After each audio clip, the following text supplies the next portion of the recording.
Hello everyone, welcome to ITLS Academy. Myself, Advocate Priyanka, and today, in the continuation of our series Regulatory Affairs, we are going to talk about the measure of function and health related quality of life. It is the lecture 21 of this series. In this topic, we have go through few contents. Like first, we will see that highlights of previous session as usual. Then second, we will see that what is the health related quality of life. Then next, we will say that how to measure health related quality of life. And then at last, we will see that why it is important to measure of function and health related quality life. Obviously, when if we are reading anything, we are studying anything, then we must know that why we are doing this, why it's important, so important, and we are reading about this, we are studying about this. So let's start. First, we will go through the previous session highlights. So, in previous session, we have talked about the survival analysis. What is survival analysis? I have given you the introduction to survival analysis. So, first we have gone through that what is survival. I I know that you all must be knowing that what is survival. So survival is basically the ability to stay alive. Like how you can be alive in any condition, in any extreme condition or in any normal condition. So survival analysis is the branch of statistics to see that in any extreme condition or in any adverse condition, how people are reacting, how they are surviving. So this is the basically survival analysis. It is used to analyze the expected duration of time until one event occurred, such as death in biological organism and failure in mechanical system. So now what is like we knew that what is the survival analysis. Now till which point we will look at how they are surviving. Obviously for human we will look till their death, that okay till that they survived or how they survived. If we are talking about the instrument or anything mechanical, then we will see that till when this instrument worked, so till the failure of that particular instrument. Then we have talked about that why survival analysis is done. Then tools used in survival analysis like life table, the Kaplan-Meier production limit method, Cox proportional hazard model. So in previous video, I have given the detail of these all tools. If you want to see, you can go and see the previous lecture, that is the lecture 20 of about this. Now we will move to our today's topic, that is basically what is a measure of function and health related quality of life. So first, before going to this function, how we will measure a function of health quality of life, first we will see that what is health related quality of life. Health related quality of life, in short, it's called HROOAL also. So it is basically a multi-dimensional concept commonly used to examine the impact of health status on quality of life. So to understand this, I have given a very simple example. Like was an there is a woman who have who had breast cancer. So how her life was before the cancer and how it changed after the cancer. So this is the basically health related quality of life. Like earlier, her health was okay.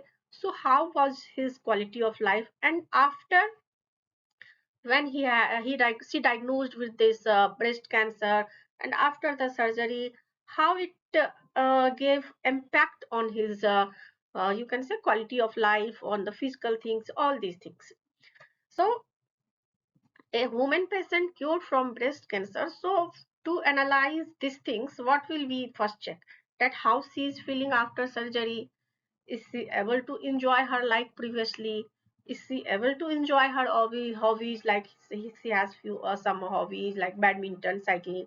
So is she able to do now also as earlier she used to do? Then is she confident after breast removal surgery like previously? So after the breast cancer, the breast surgery is done and breast is removed. So how this is given social impact, like is she feeling confident still in going out, or if she has some hesitations or feeling some difficulties. So this is basically the health related quality of life. So your quality of life is changing because of some health issues. So previously how was it and after how was it? Now next is what is measure of function and health related quality of life. So we know that what is the health quality of life. That now next question is that what is measure of health quality. So basically to measure, to use techniques to measure these things, these questions which we saw in our previous slide, these questions like how she is behaving, how she is feeling. So the technique used to incorporate the effects of treatments and disease from patient's viewpoint is measurement of health quality related of life. So from patient view, how she is feeling. So obviously to know this, there are some techniques. It's not like that you will simply go and simply ask one question, okay, how are you feeling, and you will know that how is her health related quality. There are some techniques to for these things. So this is the basically measure of health quality, right? HRQOL is a broad theoretical construct developed to explain in organized measure concerned with the evolution of health status, values, and perceived levels of satisfaction and general well being with respect to either a specific health condition or life as a whole from individual perspectives. So, measurement is not only about like if someone has some major problem, some major surgery, some major disease. It is also about that like see, if you are young, then your quality of life is different, and when you are getting older, then your quality of life is different. So this is also about the measurement of that. So it's related to disease also, and it's related to other factors also. Yeah, so basically about the environment, like how environment, your surroundings have changed, like your financial resources earlier, was it stable or is it stable now, or was it unstable earlier and it was stable earlier and it was unstable now. How is your home environment changing? Is there anything like transportation or anything, all these things how affected uh, your life before and after the disease or before and after the treatment. Now next is personal values and beliefs, like religions especially. So is it like before, sometimes what happens now, before disease few persons are not you can say they are not more spiritual, but after the disease they become religious, they become spirituals. So this type of things. So basically quality of life, health related quality of life is measured through this type of domains. It's not only about the physical, it's about the all the things, physical, social, personal values, all the things. And this contents is basically adapted from the WHO.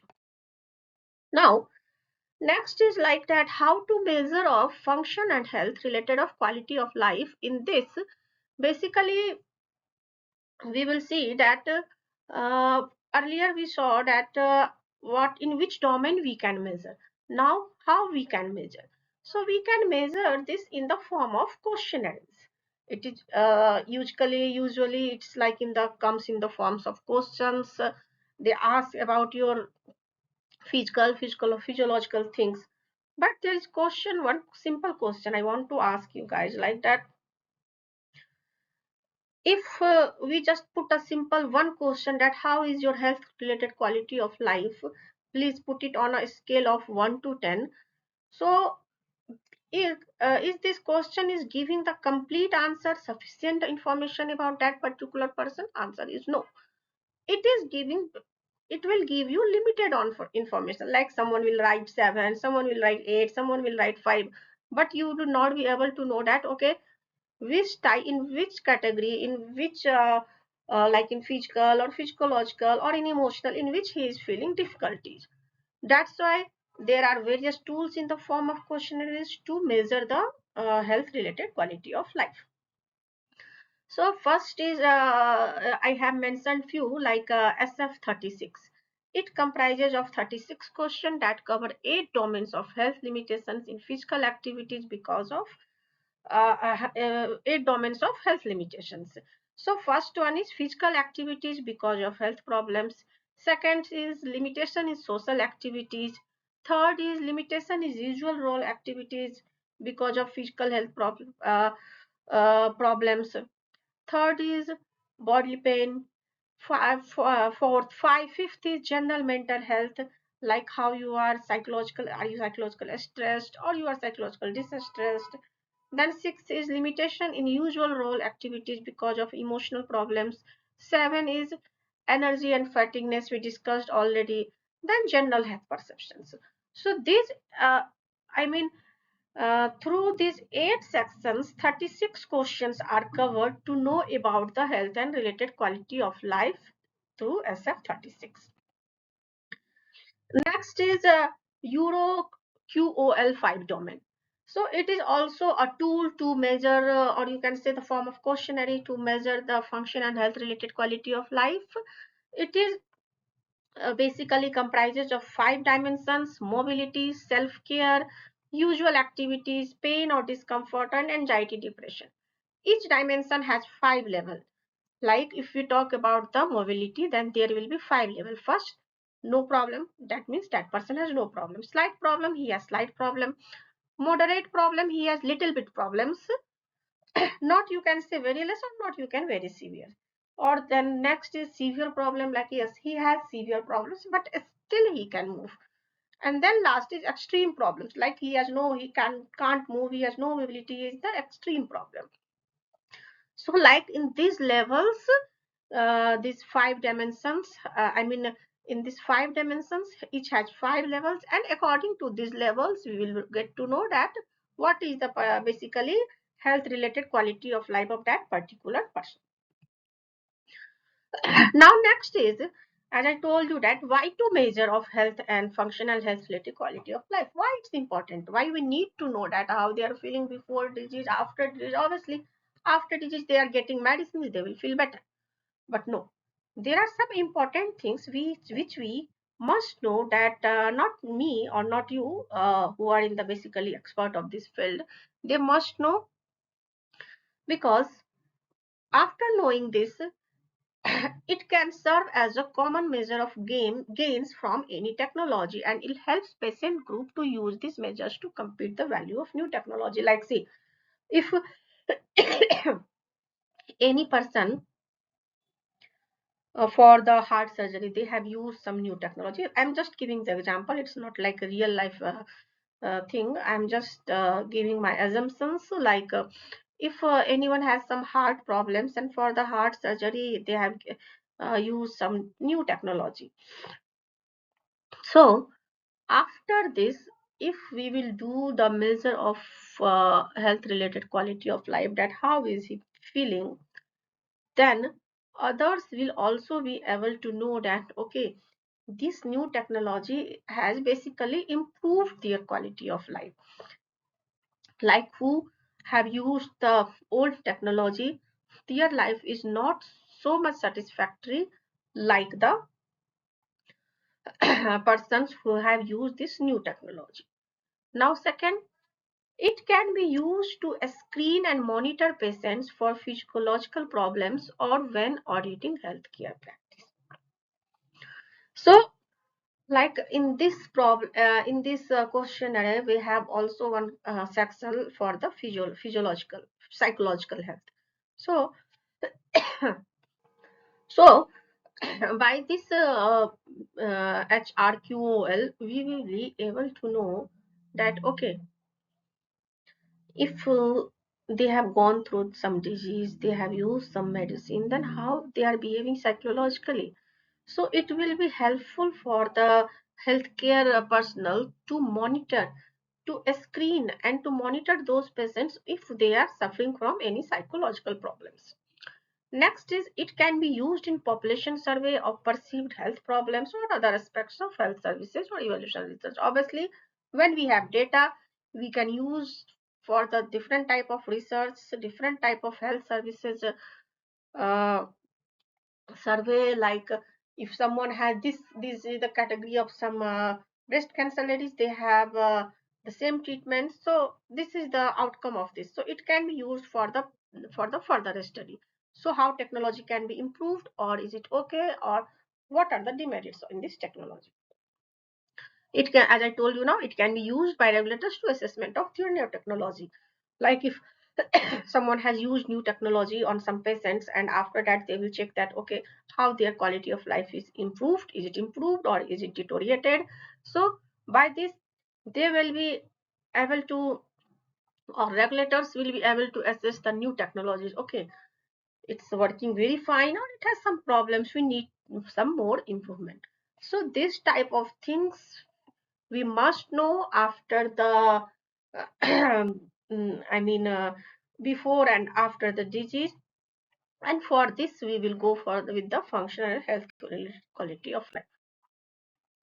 If you have any doubts in these topics, please write in the comment section. I will come with the problem solving doubt solving session. Or else if you have any problem in the previous videos also, you can write also here. You are welcome with your doubts. In next topic, we are going to talk about the technology development and technology transfer. Maybe we will cover both topics in one video, or maybe we will go to the two different videos. We will see at that time. So this is going to be very you can say interesting. Like you all are know that now technology is developing nowadays very fastly, like AI and all other things have come. And so we will see that how technology is developing, what is the impact of technology development, and then also we will see the technology transfer. I am sure that you 70% of you must know that what is the technology transfer, but if you don't know, no problem, I am here to explain about this. And as usual, I acknowledge that few images are structured from the Google image, few are taken directly from the Google image. Some materials are also taken from the Google's for only for the study level. And don't forget to follow ITLS Academy on Instagram, Facebook, WhatsApp, LinkedIn, everywhere you can find it. If you will follow, then only you will get to know that what is the next coming. There are many interesting topics in this channel you will get to know. So thank you so much for watching this video. I will come soon, very soon, with the next topic, that is the technology development. Thank you so much till now. Bye bye.